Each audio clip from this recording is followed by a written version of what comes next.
cowboy corner, Trevon Diggs, and his soon-to-be baby mama, Joie Chavis? That's not a real name, right? It's Joy. Joy? That's what I thought. She's confirmed it on Instagram to one of her commenters. For those who don't know, Trevon's ex already has a 13-year-old with little Bow Wow, and a 5-year-old with Future. This is a common thing. This is a thing. I don't understand how this is a thing. I feel like you see the pattern. The red flags are right there flashing. Little babies, they want milk and all kinds of toys. And it's right there, right in front of your eyes. You see Future coming around. You see Bow Wow coming around, but you still do it. Mo, when will these guys learn and why? Why does this keep happening? How do they find them all also?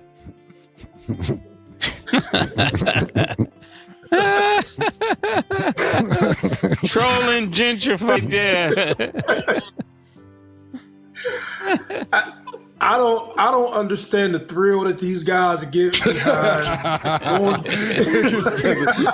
What kind of nasty ass thriller they getting? Yeah.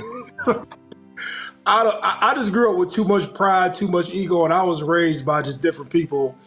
And like this is recreation. This is fun. This is fun buns. You know what I'm saying? That's all it is. Fun buns. And fun buns. That's all it is, man. It's recreation. And when I say here, and when we had said something last year, he had took it personal. And a lot of guys, and just a lot of young dudes in general. And I go to speak to a lot of colleges, and sometimes when you're trying to educate, enlighten, a lot of these guys take things personal, like you're trying to criticize them. And it's like, no, we're not trying to criticize you, but when you are a phenomenal athlete, multi-million-dollar man, there's a lot of people who have come before you who can say, hey, man, we've been down the road with these type of women or these type of people, and this is how it's played out. And you also have a script of like how things have played out to this point. And then they get to a point where you're not with this girl and you have a baby with this girl, and I hope that the child comes out healthy and everything like that. And then you end up in a situation where you're going back to the tape and saying, man, I could have probably learned something from these dudes or listened to them. Like, she was supposed to be fun, recreation, something to talk about, and you're supposed to speed on. You know what I'm saying? Choose Kentucky or one and done. That's what you're saying. Yeah. Or once in a while. That's it. Yeah. This entertainment. That's it. You wasn't supposed to go in there and get a souvenir later. No. Yeah. That's what he went to an amusement park and came out with a souvenir. That's what you're trying to say. But it's a pattern. And I just hope he takes it, like he took it personal last time, but I hope he has enough life experience right now. Like, I know we joke, right? But there's people who hit me up and say, yo, I've got like a something wise out of something that I've heard on the show, right? And I hope that he can just have an honest moment with himself and say, man, like, I fucked up, and I've done something with somebody who I probably, if I could think about it again, I probably wouldn't do the same thing again. Yeah, he came at Kim, me, I personally, not personally, but you could say personally, have been around her. So I know that she seemed to be a good person. Oh, yeah. you was out. Not me. I mean, you saw she was on the boat with Puff, then she was with Trevon, then she was with Bow Wow, Future. So he had enough images for him to make a better choice. And I don't want to joke about it, because this is, once you get the baby involved and you start saying it's your blessing.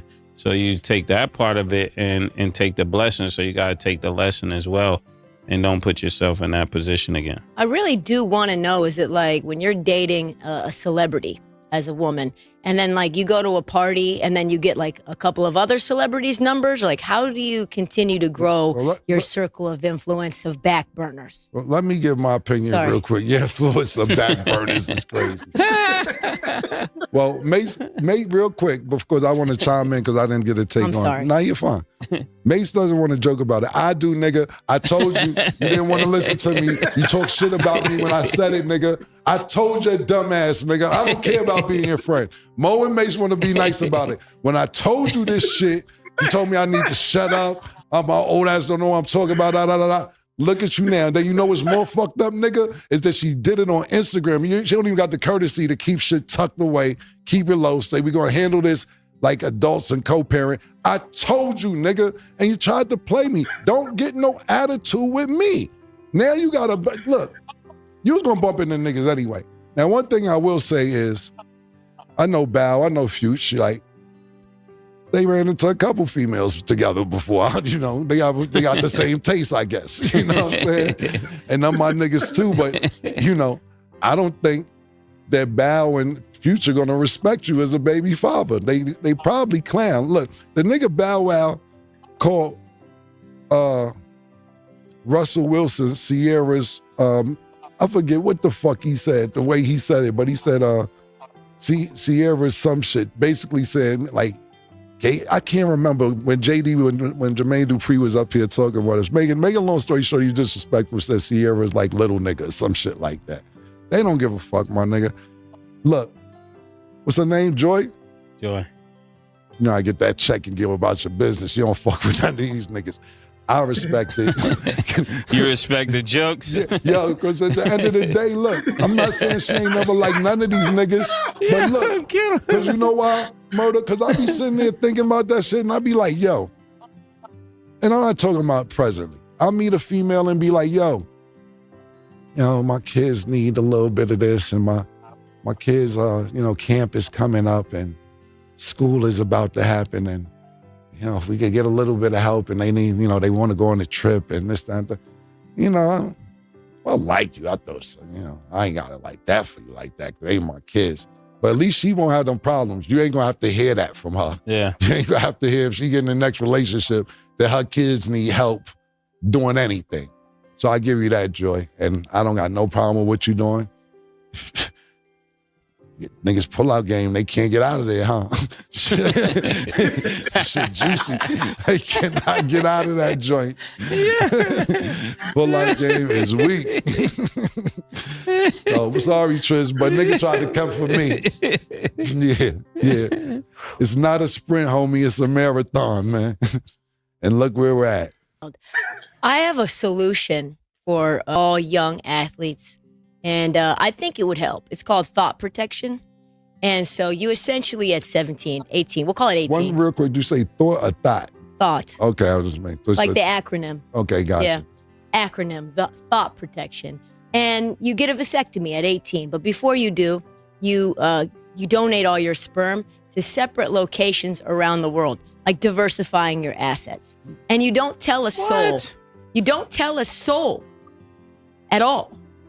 And then when you're ready to settle down, then you figure out how to make it happen, whether that's reversing it, whether that's doing it artificially. There's all kinds of technology when you have that kind of money. And that saves you.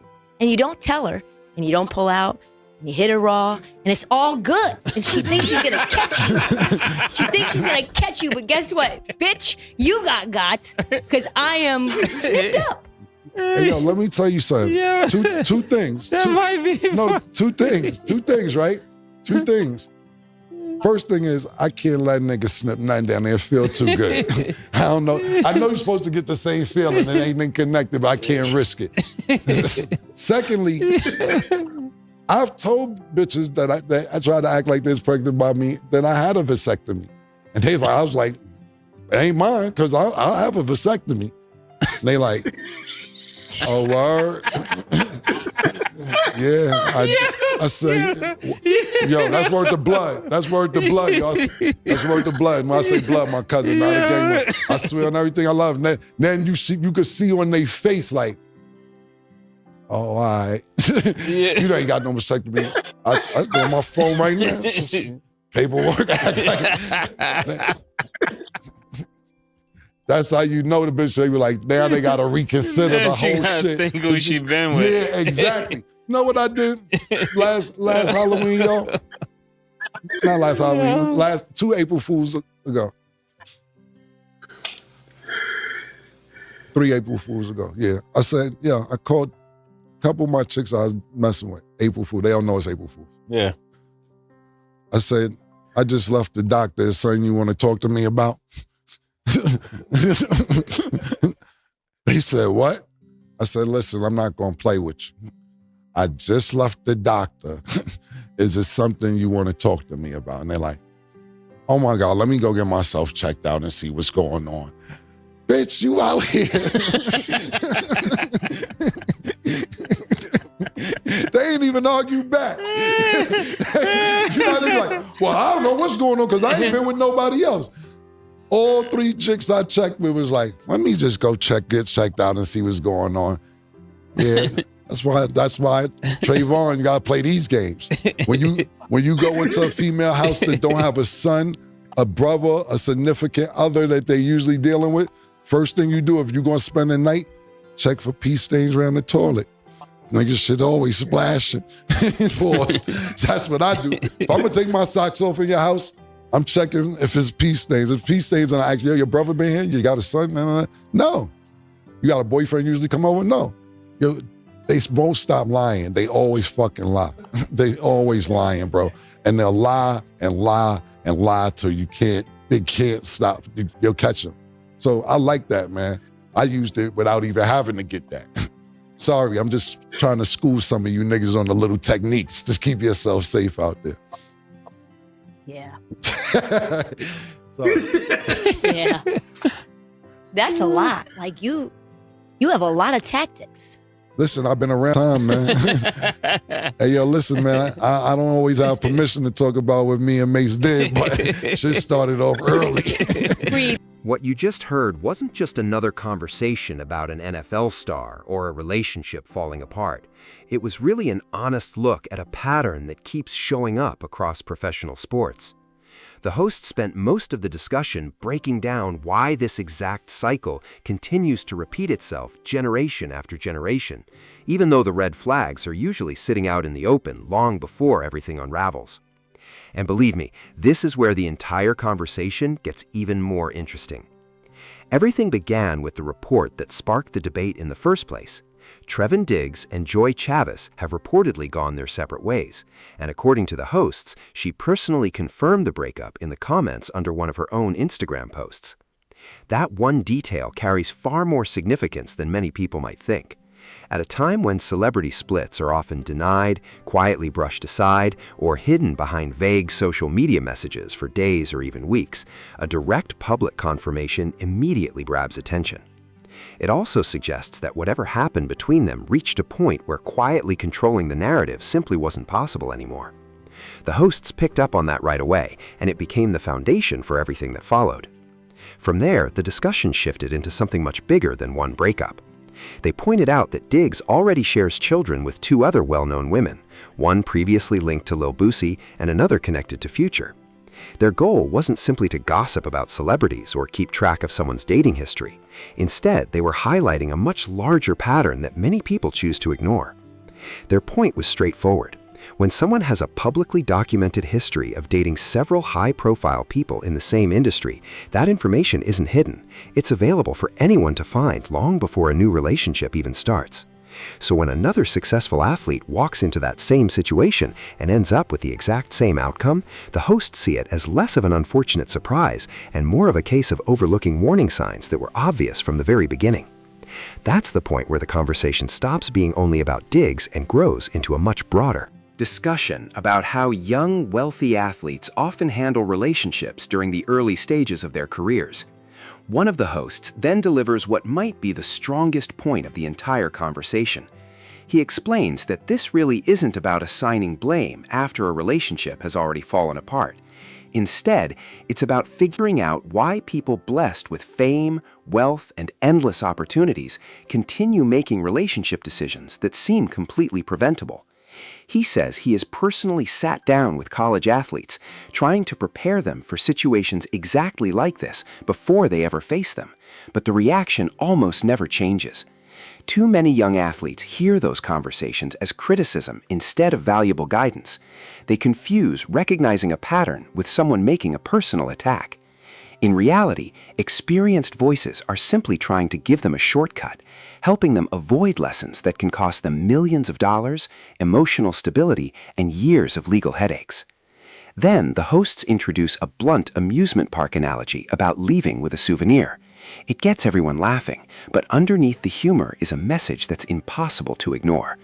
The souvenir symbolizes a child born from a relationship that was never truly built around long-term commitment, creating a lifelong responsibility from something that may have started as temporary. The joke works because it makes people uncomfortable, and sometimes that discomfort is exactly what makes the lesson stick. Can tell these hosts have watched this same cycle repeat countless times with athletes, friends, and public figures they've known, so they wrap a difficult truth inside a memorable image that younger listeners are unlikely to forget. What comes next is easily the most genuine moment of the entire segment. One host steps away from the jokes and sincerely says he truly hopes Diggs doesn't take the criticism personally, the way the hosts believe he may have in the past. Instead, they say they hope he's reached a point where he can honestly reflect on everything that happened, learn from the experience, and see it as a lesson, rather than feeling the need to defend every decision.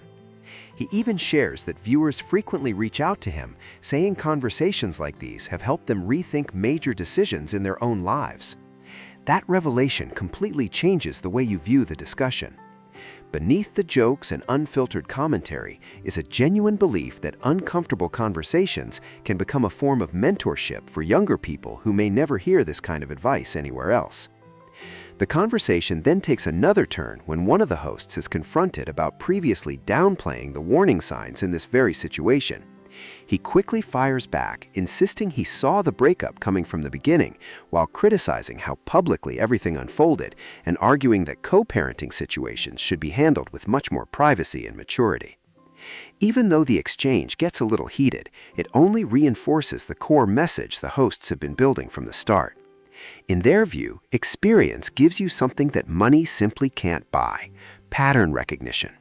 After spending years around fame, professional athletes, and high-profile relationships, they argue that recognizing red flags early becomes a valuable skill. Yet too many people ignore those warning signs until the damage has already been done. And that's the moment when the conversation grows into something much bigger than one celebrity breakup. The discussion expands into respect, reputation, and the way co-parenting situations are perceived once multiple relationships and children become part of the equation. The hosts even question whether the other famous men connected to this woman's past truly respect Diggs in his role as a co-parent. At first, it sounds like ordinary locker room talk, but there's a much deeper point hiding underneath. Within those close-knit circles of athletes and celebrities, reputation carries tremendous weight, and being viewed as someone who overlooked obvious warning signs can shape how your peers see you long after the relationship ends. To drive that point home, they bring up another athlete whose public comments about a former partner's family quickly turned ugly after the relationship collapsed. That comparison isn't random. It's meant to show just how fast private situations can spiral into public disrespect. Then, one host introduces a perspective that completely shifts the tone of the conversation. He explains that he would rather deal with someone who is upfront about wanting financial support for her children than someone who hides those expectations until emotions eventually explode. In his opinion, direct honesty is much easier to handle than quiet resentment that only surfaces after the relationship has become deeply serious. It's actually one of the most thoughtful moments in an otherwise funny discussion, revealing that beneath the jokes is a real philosophy about honesty, finances, and relationships involving fame. The energy shifts once again when one host jokingly offers what he calls future-proofing advice for young athletes. His over-the-top suggestion is to get a vasectomy early while preserving the option of having biological children later by storing sperm beforehand, treating fertility almost like a long-term investment plan. It's obviously presented with humor, but it also underscores how seriously they view the financial and legal consequences that can come with unplanned parenthood. The idea lands because it pushes an already intense conversation to an almost unbelievable extreme, while still reflecting the concerns they've been discussing throughout the entire segment. Another host immediately shuts that idea down, saying he would never take the chance on any procedure that could even slightly impact physical sensation. That response highlights how personal comfort can outweigh even the most carefully planned long-term strategy. Instead, he says he tells women he's dating that he already had a vasectomy, believing that one statement instantly changes the way they approach the relationship and creates doubt around any future pregnancy claims. Whether that's something he actually does or simply another exaggerated podcast story, it perfectly matches the defensive mindset running throughout the entire conversation. The message never changes. Protect yourself before problems appear instead of scrambling to fix them after the damage is already done. He follows that up with another story, describing an April Fool's prank where he hinted to several women that he had just received troubling news from a doctor.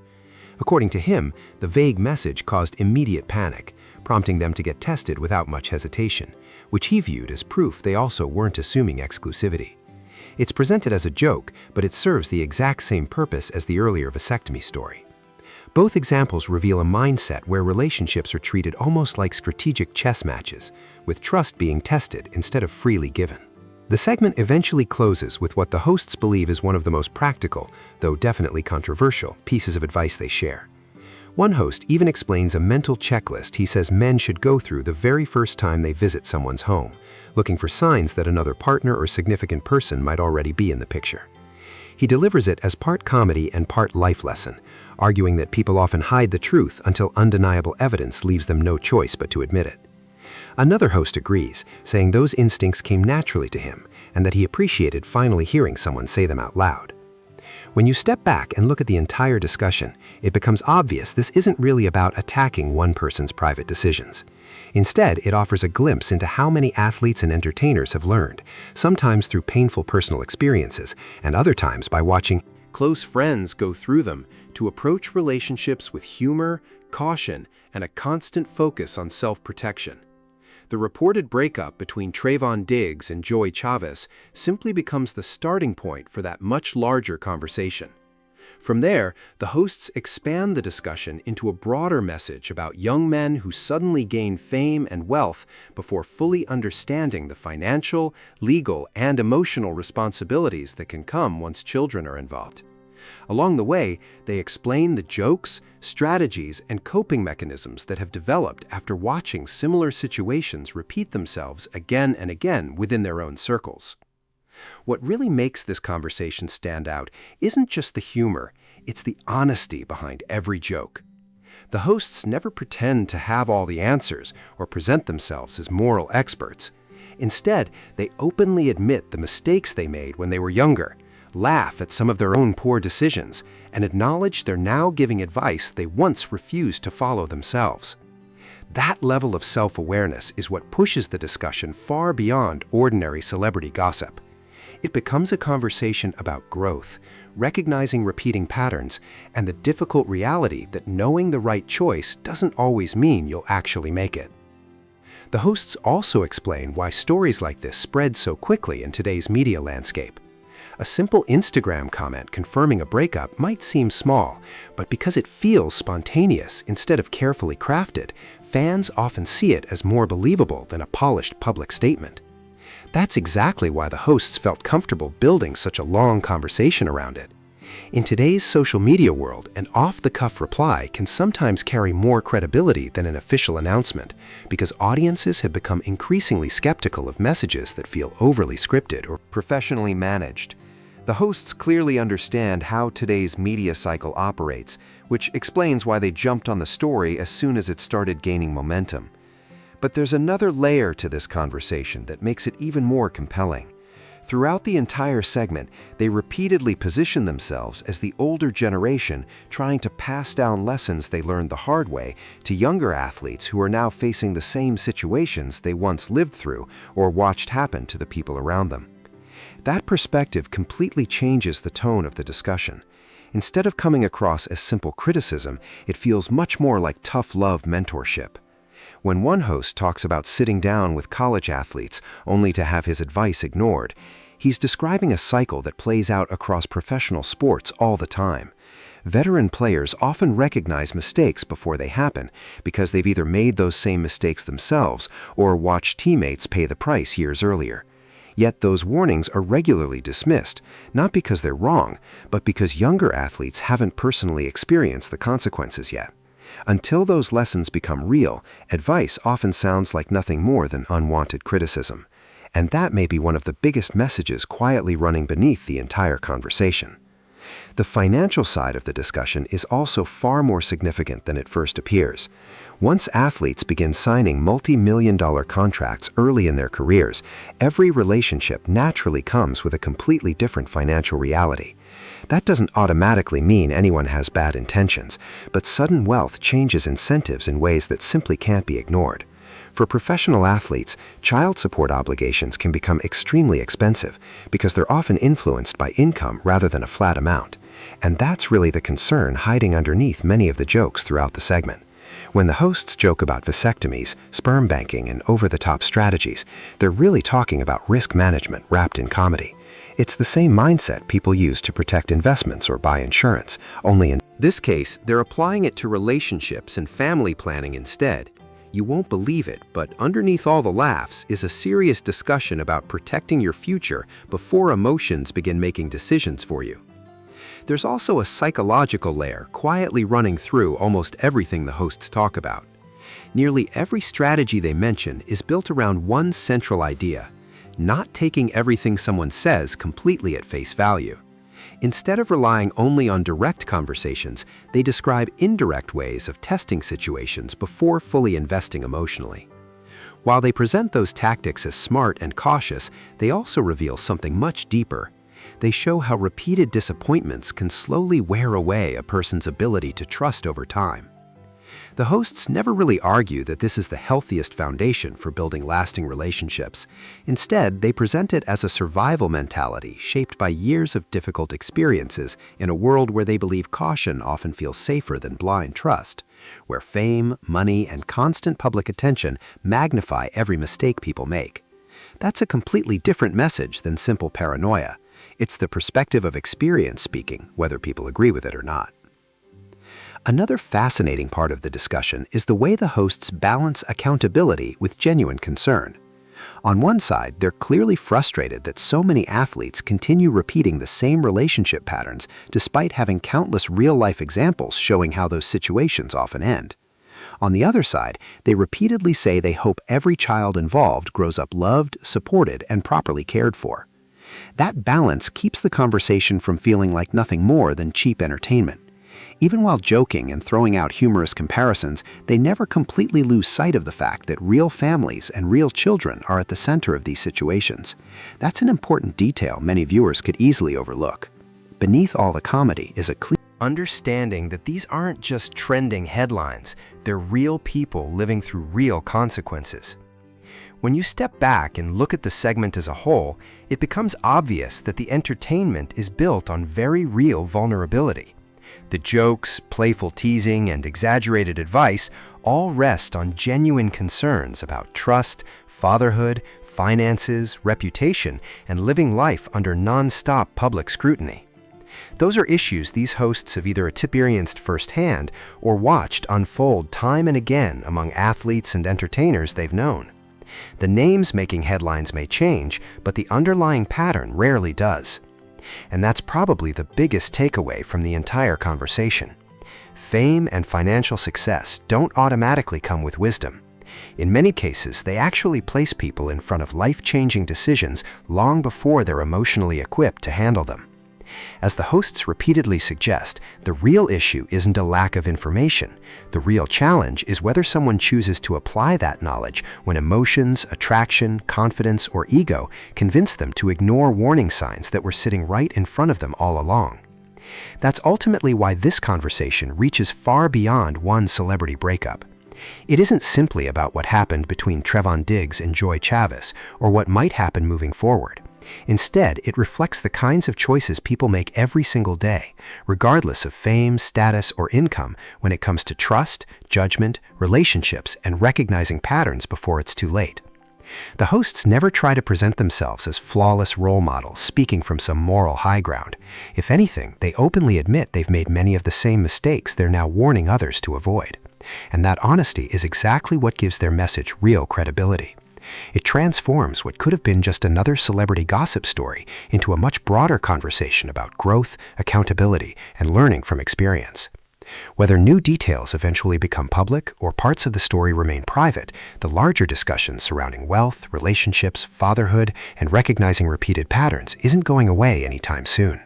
Those conversations will continue resurfacing because, in the end, they were never really about one couple. They're about lessons that keep repeating themselves generation after generation.